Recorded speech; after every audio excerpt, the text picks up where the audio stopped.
ನಿನ್ನೆ ನ್ಯೂಸ್ ಪೇಪರಲ್ಲೂ ಸಹ ಒಂದು ಆರ್ಟಿಕಲ್ಲು, 2 ನ್ಯೂಸ್ ಪೇಪರ್ಗಳಲ್ಲಿ ನಿನ್ನೆನೂ ಸಹ ಬಂದಿದೆ ಸಭಾಧ್ಯಕ್ಷೆ. ಡೆವಲಪ್ಮೆಂಟ್ ಆಗ್ತಾ ಆಗ್ತಾ ಸಾಹೇಬ್ರಿಗೆ ಗೊತ್ತಿರೋಂಗೆ STRR satellite town ring road ದಾಬಾಸ್ಪೇಟೆಯಿಂದ ಶುರುವಾಗಿ almost 48 kilometres through Doddaballapura Devanahalli ಹೋಗುತ್ತೆ, ದೇವನಹಳ್ಳಿಯಿಂದ ಹೊಸಕೋಟೆ ಹೋಗುತ್ತೆ ಸಭಾಧ್ಯಕ್ಷೆ. ಇದು ಬಂದ ನಂತರ ಸ್ಟೇಟ್ ಹೈವೇ ಏನಿದೆ, ಗೌರಿಬಿದ್ದೂರು ಸ್ಟೇಟ್ ಹೈವೇನೂ ಅಷ್ಟೇ ಮತ್ತು ಸ್ಯಾಟಲೈಟ್ ಟೌನ್ ರಿಂಗ್ ರೋಡು ಅಷ್ಟೇ ಸಭಾಧ್ಯಕ್ಷೆ. ಬಂದ ನಂತರ ಕಳೆದ ವರ್ಷ ಉದ್ಘಾಟನೆ ಆದ ನಂತರ ಅತಿ ಹೆಚ್ಚು ಮರಣಗಳು ಸಂಭವಿಸ್ತಾ ಇದೆ ಅದು ಸಭಾಧ್ಯಕ್ಷೆ. ಕಳೆದ 3 ತಿಂಗಳಿಂದ ಕಂಟಿನ್ಯೂಸ್, ಈಗೇನು ಈ ವರ್ಷ ಪ್ರಾರಂಭ ಆಗಿದೆ 3 ತಿಂಗಳು, ಆಲ್ಮೋಸ್ಟ್ 50ಕ್ಕೂ ಹೆಚ್ಚು ಜನ ರೋಡ್ ಆಕ್ಸಿಡೆಂಟ್ಸ್ ಅಲ್ಲಿ ಸತ್ತೋಗಿದ್ದಾರೆ ಸಭಾಧ್ಯಕ್ಷೆ.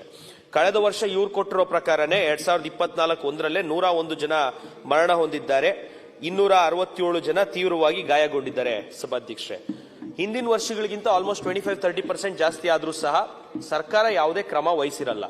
ಮುಖ್ಯವಾಗಿ ನಾನು ಪರಮೇಶ್ವರ್ ಸಾಹೇಬ್ರನ್ನು ಭೇಟಿಯಾಗಿ ಇದಕ್ಕೆ ಮುಂಚೆನೂ ಕೇಳಿದ್ದೀನಿ, ಒಂದು ಟ್ರಾಫಿಕ್ ಪೊಲೀಸ್ ಸ್ಟೇಷನ್ ಬೇಕೇ ಬೇಕು ದೊಡ್ಡಬಳ್ಳಾಪುರಕ್ಕೆ. ನೆಲಮಂಗಲದಲ್ಲಿದೆ, ದೇವನಹಳ್ಳಿ ಇದೆ, ಆ ಕಡೆ ಪಕ್ಕ ಹೊಸಕೋಟೆಯಲ್ಲೂ ಇದೆ.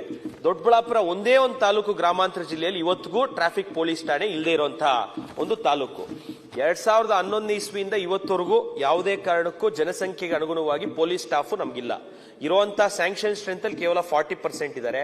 ಹೈವೇಗಳು ಹೆಚ್ಚಾಗಿರೋದ್ರಿಂದ, ಟೋಲ್ ಹೈವೇ ಇರೋದ್ರಿಂದ, ಎರಡೂನುವೆ ಸ್ಟೇಟ್ ಹೈವೇನು ಟೋಲ್ ಹೈವೇ ಇದೆ, ನ್ಯಾಷನಲ್ ಹೈವೇನು ಟೋಲ್ ಹೈವೇ ಇದೆ.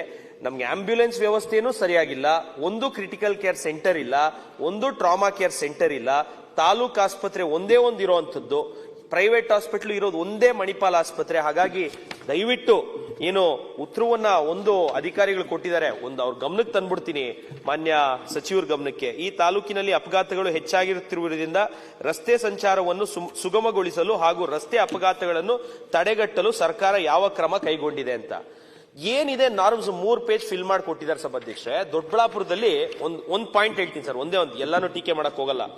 ನಗರ ಪಟ್ಟಣ ವ್ಯಾಪ್ತಿಯಲ್ಲಿ ಕಿರಿದಾಗಿರುವ ರಸ್ತೆಗಳಲ್ಲಿ ಗುರುತಿಸಿ ಅಂತಹ ರಸ್ತೆಗಳಿಗೆ ಏಕಮುಖ ಸಂಚಾರಕ್ಕೆ ಅನುಮೋದನೆಯನ್ನು ಪಡೆದುಕೊಂಡು ಅದನ್ನು ಕಾರ್ಯರೂಪಕ್ಕೆ ತರುವ ಮೂಲಕ ಸುಗಮ ಸಂಚಾರಕ್ಕೆ ಅನುವು ಮಾಡಿಕೊಡಲಾಗುತ್ತಿರುತ್ತದೆ ಅಂತ ಹೇಳಿದ್ದಾರೆ. ಒಂದು ರೋಡು ಒನ್ ವೇ ಇಲ್ಲ ದೊಡ್ಡಬಳ್ಳಾಪುರದಲ್ಲಿ. ಟ್ರಾಫಿಕ್ ಸಿಗ್ನಲ್ ಅಳವಡಿಕೆ ಬಗ್ಗೆ ಮಾತಾಡಿದ್ದಾರೆ. ಒಂದೇ ಒಂದು ಸಿಂಗಲ್ ಟ್ರಾಫಿಕ್ ಲೈಟು ಇವತ್ತವರೆಗೂ ದೊಡ್ಡಬಳ್ಳಾಪುರದಲ್ಲಿ ಹಾಕಿಲ್ಲ. ಸುಮ್ಮನೆ ನಾವು ಪ್ರಶ್ನೆ ಕೇಳ್ತೀವಿ ಸಭಾಧ್ಯಕ್ಷ, ಪ್ರತಿ ಸತಿ ಸ್ಟಾರ್ ಆಗೋದು 1-2. ಬರೀ ಅಧಿಕಾರಿಗಳು ತಪ್ಪುತ್ರಗಳನ್ನ ನಿಯಮಾನುಸಾರ ನಾವು ಪಾಲಿಸಿದೀವಿ ಅಂತ ಹೇಳಿ 3 ಪೇಜ್ ಫಿಲ್ ಮಾಡಿಕೊಟ್ರೆ ತುಂಬಾ ತೊಂದರೆ ಆಗುತ್ತೆ. ನಾನು ಸಚಿವರ ಬಗ್ಗೆ ಏನಿಲ್ಲ, ಅಧಿಕಾರಿಗಳು ಕೊಡ್ತಾ ಇರೋಂತ ಉತ್ತರ ಪೂರಕವಾಗಿಲ್ಲ. ದೊಡ್ಡಬಳ್ಳಾಪುರ ತಮಗೂ ಗೊತ್ತು, ಇಂಡಸ್ಟ್ರಿಯಲ್ ಏರಿಯಾ ಇದೆ, ಅದು ನ್ಯಾಷನಲ್ ಹೈವೇಸ್ ಬರುತ್ತೆ. ಈಗಂತೂ ಅಲ್ಲಿ ಒಳ್ಳೊಳ್ಳೆ